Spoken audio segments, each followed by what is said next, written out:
This is a cybersecurity and cryptocurrency podcast. And now, here's your host, Eric English. Welcome. Today is September the 14th, 2018. It's a Friday. Good Friday to everybody. Hope everybody's doing good this week.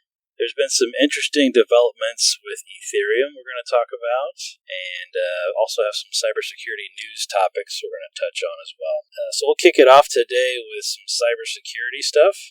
Kind of big news that's been reported on several different sites is the new cold boot attack that they've just uncovered, and they say basically it affects all computers. So encrypting your computer's hard drive is basically pointless because of this attack. And what the attack does with a specially crafted, if it's a USB device, they can pull your encryption keys from your memory while the computer is in an off state or just booting up. So obviously if you have the encryption keys, you can decrypt the hard drive, right? So this cold boot attack is getting a lot of press because, similar to Spectre and Meltdown, this affects all computers. So this, yet again, is a big hardware flaw that manufacturers are going to have to deal with. So you will see some firmware updates from manufacturers regarding this in the upcoming weeks. Certainly crazy to think about with the Spectre Meltdown stuff, and now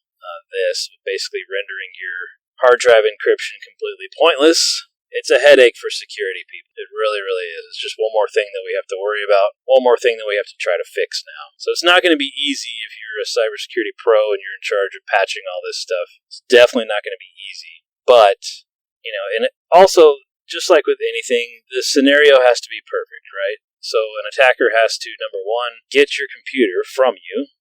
So they have to have physical access. They have to also know how to do this attack and have the specially crafted devices that can pull these encryption keys from memory. So, it's a perfect world kind of scenario, right? So there are other ways to mitigate this outside of firmware updates. So if you stop and think about it, just preventing physical access to all of your systems that are have encrypted hard drives. Now, if your hard drives aren't encrypted, you probably don't even care about this one. But if you're using BitLocker or anything else, this definitely applies to you. So heads up, this is definitely going to be talked about quite a bit. But just think about it this way. If you prevent physical access to your system, it's a moot point, essentially. But it's been getting a lot of press over the last few days. They're comparing the impact to Spectre and Meltdown. Although Spectre and Meltdown impact was huge, the results that you get from Spectre Meltdown attacks are very minimal. Yes, they have found quicker ways to get the information, but it's not all that fast. And you're getting random bits of information, so you have to really be waiting and listening and be on someone's system for quite a while to really be able to get anything worthwhile. So that was interesting stuff. I'll post a link to the cold boot attack in the show notes if you want to check that out. It's definitely been a big article. If your systems don't leave your office and they're unencrypted, this obviously doesn't matter for you. Or if they are encrypted and they don't leave your office or whatever, and you lock your office in the evenings, it's pretty low impact, low risk. But if most days in most companies, everybody's got a laptop. And hopefully, if you're a good cybersecurity person, you've encrypted those laptops. So stay on top of this one and wait to see kind of fixes come out for this. Because they will release firmware upgrades and whatnot from the manufacturers. But it's just one more thing that we all have to patch and update. It's kind of a pain. So keep that in the back of your mind and keep watching that. Some other cybersecurity stuff. I saw a really cool post from Google Project Zero. So Google has their own security testing team. They call it Project Zero. And they released some of their open source tools. You can find them all on GitHub, and I'll post a link to them. But it's just more hacker tools that are out there freely available. And Google Project Zero has found quite a bit on their own. And it's been kind of controversial in some instances because they've disclosed vulnerabilities without, letting the software makers or whoever patch it before they release the information about the vulnerability. So it's certainly been controversial, but they are now releasing their tools. I think they probably had them out there for a while on GitHub. I just never seen them. But it's cool to see it now. And just cool stuff to tinker around with if you're into the ethical hacking type of stuff. Some other news, there's a Russian hacker that pled guilty to operating the Kelios botnet, and he pled guilty. He's being extradited to the United States. So one more Russian hacker in the books and no longer hacking America. Great. This is one guy. One guy. Come on. We need a lot more than that. They're doing a lot more than that. There's thousands and thousands and thousands of other hackers that are still out there hacking away. But they got this one guy, and they also got the North Korea guy for the WannaCry stuff. I have a hard time believing that WannaCry was just one person. I don't know why. Maybe he's just taking the fall for everybody. And maybe he did write it by himself. I mean, who knows? These guys are smart as hell, so maybe it was just him. It just seems kind of odd that he was the only person responsible for all of the WannaCry outbreaks. Was he the only one phishing people? Was he the only one sending this out? Is he the only one that wrote the code? Is that what it is? Is that why he's solely responsible? Is because he wrote the code? Or did he do all of the phishing and all of the infecting and everything by himself? I find it a little hard to believe that he did it all by himself, but I guess that's another story for another day. And similar to this, to the Russian hacker that's pleading guilty to this botnet, was it really just him? One guy's doing all this? I mean, yeah, it's possible, but you'd think it'd be an army of hackers that are doing this kind of stuff. But anyway, thought that was kind of interesting. Other cybersecurity news. It's been out for a while, and I've talked about it a little bit on here too, but the remote desktop attacks that are going on and still going on, and hackers are using this to exploit and install ransomware on remote systems. So if you don't already know this, here's your PSA. Alright, do not open up remote desktop to the internet. Ever. Period. This is a great way to get infected with ransomware. If you open up any system to the internet, open up remote desktop, any system to the internet, you're basically asking to get hacked. So if you need remote access to a system, and most system admins do, you got to do your job, right? Well, get on the VPN first, and then remote desktop to whatever system it is that you need to administer. Do not open up RDP to the internet. That's just a horrible idea. There were some statistics about how many people got infected just with this one tactic, just because remote desktop was available externally. So don't fall victim to the same thing that everybody else did. Close off remote desktop. It's port 3389. And I don't care if you change the remote desktop port to something else, it's still remote desktop. A hacker can still fingerprint it and know that remote desktop is running on that port. It doesn't matter if you change it to a high port. Don't do it at all. Make everybody get on a VPN first and then remote desktop. That is the safest way to remote into your system. I mean, unless you want to get ransomware, then yeah, go ahead, open it up, it's cool. But there's also some other mitigating tactics that you need to do when using remote desktop.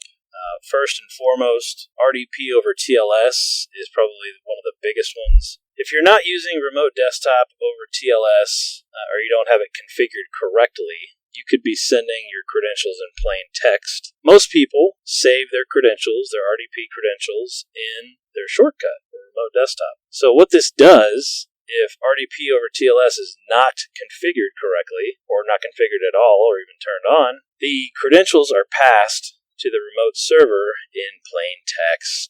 So what does that mean for you? If you're on a public Wi-Fi, a free Wi-Fi, and you have your RDP credentials saved in your remote desktop shortcut, and you are not on a VPN, don't have RDP over TLS, you're going to get hacked. That's clear as day. Because somebody at that coffee shop is going to be watching everybody. They're going to be doing ARP spoofing and capturing every packet they possibly can. And they're going to see your RDP credentials floating over the wire in plain text. RDP over TLS is so important to turn on if you haven't already. Another good thing to turn on for remote desktop, if you can, is to turn on some sort of two-factor to get into those systems via remote desktop. It just adds another layer onto those systems.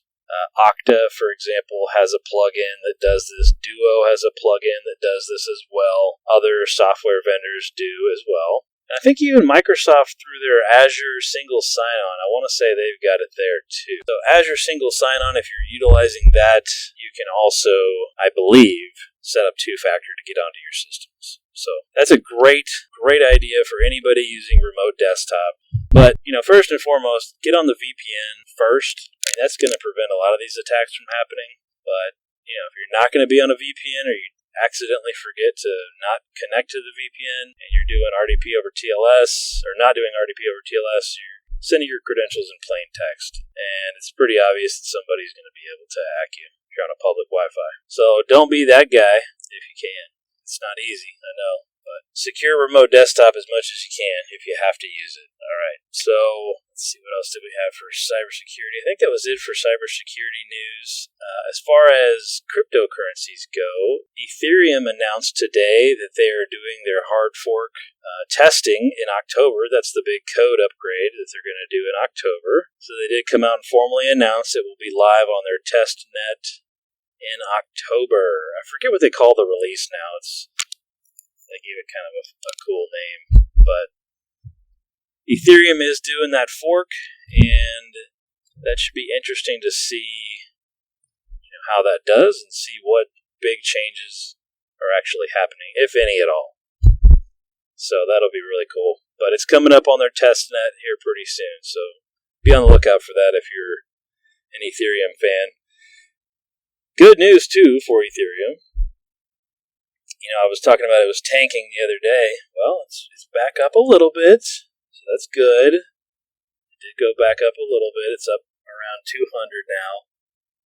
So it's not totally the end of the world, although the outlook is still kind of gloomy. But hopefully with their code upgrade in October and, the market rebounding a little bit, their value will go back up. So we'll see what happens in October. But I've been doing a lot of trading lately, and I wanted to talk about which coins to invest in and how to spot a good one to invest in and how trading works on some of these exchanges. So it's very different for every single coin out there, and there's a lot of things to consider and a lot of things to keep in mind. So I'm going to kind of briefly run through the things that I've learned just in the last few weeks that I've been heavily getting into trading. The spread is so important. The spread is basically the difference between what somebody is willing to buy it for versus what somebody is willing to sell it for. The difference is called the spread. So a seller might want to sell it for $10 and the buyer only wants to pay $2. There's an $8 spread. Okay, so the smaller the spread, the better it is for trading. Because if the spread is huge, there's not going to be a lot of active trading. Because people don't want to pay whatever it is, and they don't want to sell at such a low rate, they don't want to buy at such a high rate. So if the spread is huge, people aren't going to be trading it as much or as frequently. So what does that mean? Well, that means if you place an order to buy or sell, it may not get filled for days until somebody finally gets desperate enough to come up and buy it or sell it, whatever it is. So keep an eye on the spread when you're looking at these coins, especially the young coins that have only been around, a few months versus, years and years. The younger the coin, the less activity, the less daily activity on the markets, and the bigger the spread are kind of the red flags to look out for. So if you're looking at some coins to invest in that are new, look at the spread before you do anything and see how big that difference is. Also look at daily trading volume.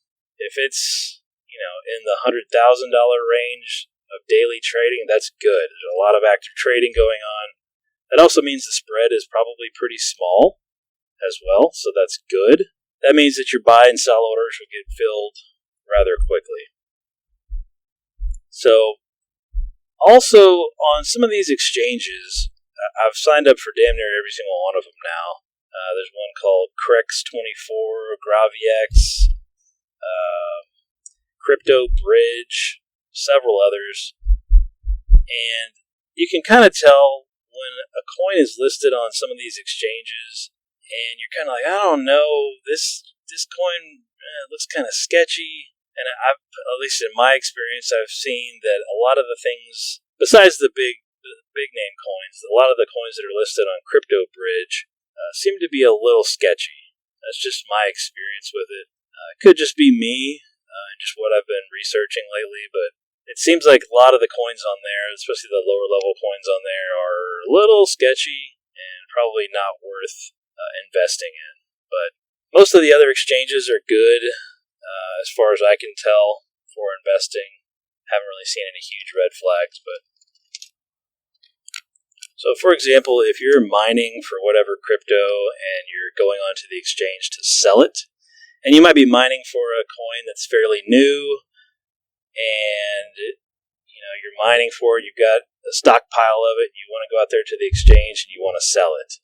Be very careful, because there's a lot of people out there that will take advantage of newbies, and they will put in buy orders for an extremely low price, like fractions of a penny. But they'll put in their buy order for hundreds of thousands of these coins, whatever it is, but they'll put it in for fractions of a penny when the coin is worth, let's say $1, for example. So, to me, it's kind of like trolling on the exchanges, I guess you could call it that. But they're putting in these buy orders for such low prices, and it could really fool somebody if you don't know what you're looking at, and you see, oh, this guy's going to buy it. He wants to buy, 10,000 of these coins. I'll just sell to him. And you don't realize the price, you're going to get screwed. So be very, very careful when you're going to these exchanges and you're selling. Make sure you know what you want to sell it for. Look at the current market value and sell it for that. Don't short sell yourself, because when you do, that actually brings the value of that coin down. The more short selling that people do, the value just goes down and down and down. Now, short selling is when the sellers are willing to take a whole lot less than what they normally would take, or a whole lot less than what everybody else is taking. So that's the short sell. And they call it a short sell because you're shorting yourself. You're taking less than what everybody else is taking. So don't get impatient. You have to be patient and wait and get the price that you want. Don't short sell it, because that makes the price of that particular coin and the value of that coin go down for everybody else. The other problem with a lot of these exchanges, there's a lot of bots that are on these exchanges that are manipulating prices. And this is another reason why there needs to be some sort of regulation with crypto, especially on these exchanges. There's all these bots on there that are buying and selling at these weird rates, and it brings the value, depending on what they're trying to do, it could bring the value way up or it could bring the value way down. They'll create a bunch of short sells, for example, and bring the value of that coin down. Then they'll buy a whole bunch.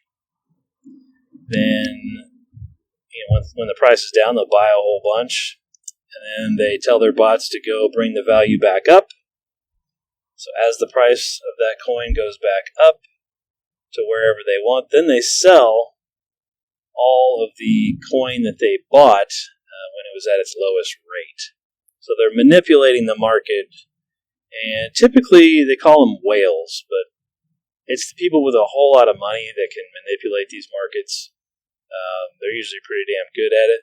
If you've got you're playing around with millions of bucks in the exchanges, you can create quite a bit of up and down trends just by yourself. Now, with Bitcoin, that's a different story. You obviously wouldn't be able to do that much damage because Bitcoin's in the billions. But if you sell $1 million worth of Bitcoin, that can definitely have a small effect.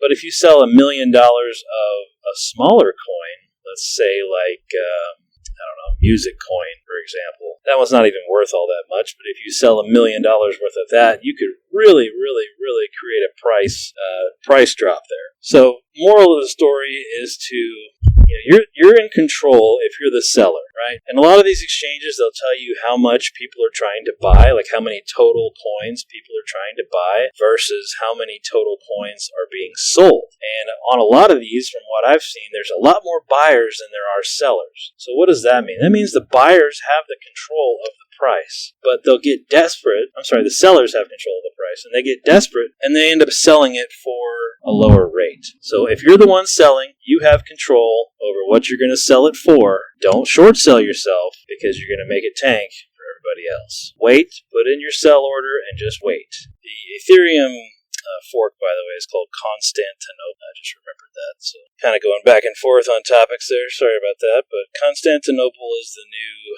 fork that Ethereum's going to do. Pretty cool stuff.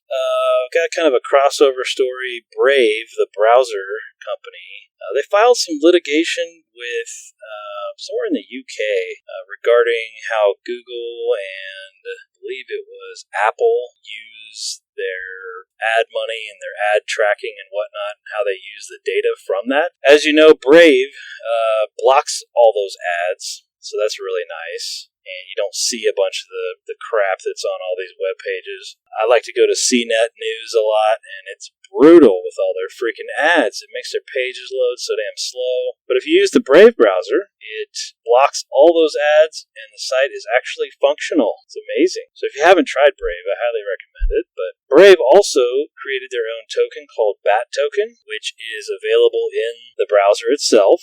Buy your BAT token in the browser, and what Brave is trying to do with that BAT token, I think we've talked about it before, but they're trying to basically allow you to pay the sites that you go to in BAT token versus the sites having to run ads and drive you nuts. So it's kind of a cool concept. I don't think a lot of people are doing that yet, but apparently Brave didn't like the way that, Google and whatnot was using all the ad data that they're getting from all of their ads that they post. Google does tons and tons of advertising. So most of the sites you go to are typically going to be a Google provided ad. So I thought that was kind of interesting. I'll post a link to that too. There's also a new, for Ethereum, there's a new technique called sharding, apparently. I have no idea what this does, but one of the major Ethereum coders came up with this new technique called sharding. No, it's not sharting, it's sharding. Big difference there. But that has recently come out as well from Ethereum. So I'm assuming that that's going to be part of the new test that they do on their testnet in October. So I thought that was kind of interesting as well for Ethereum. So big news there for Ethereum. I have a feeling that will drive some of their prices up a little bit, but we shall see.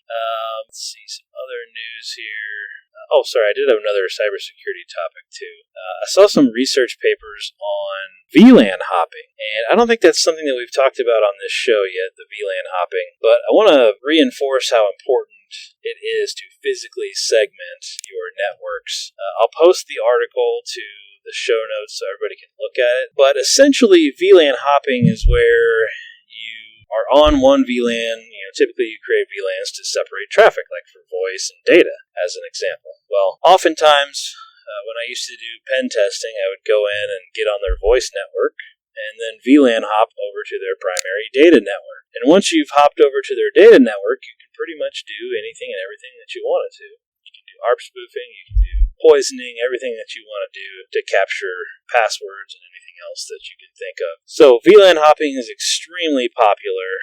There's a tool called VoIP Hopper that is not talked about in this article. VoIP Hopper was actually written by one of my coworkers.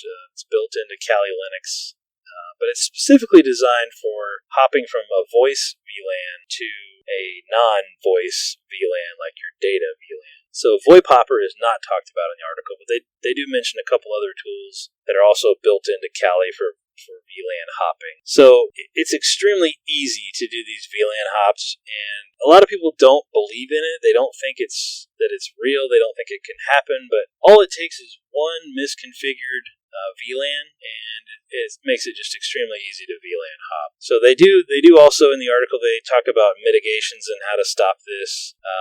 But they were talking about too that the trunking that the switches do can cause or can make it easier to do the VLAN hopping. So if you configured any of your switch ports to do trunking, that can actually make it easier to do the VLAN hopping. But trunking is essentially where you have connected multiple switches together, and the trunking allows it to send traffic from all VLANs through that trunk to another switch or to another part of the network, to a router or whatever. But that trunking is actually what helps create a vulnerability there. So because that trunk is essentially allowing all the VLANs, so if you are able to see what's going on that trunking port, then you can do this VLAN hopping pretty easily. So for anybody out there that has a guest Wi-Fi network and it's just VLAN off, I can't stress enough how important it is to physically segment that guest network, because the right hacker with the right tools can easily VLAN hop to your primary data network.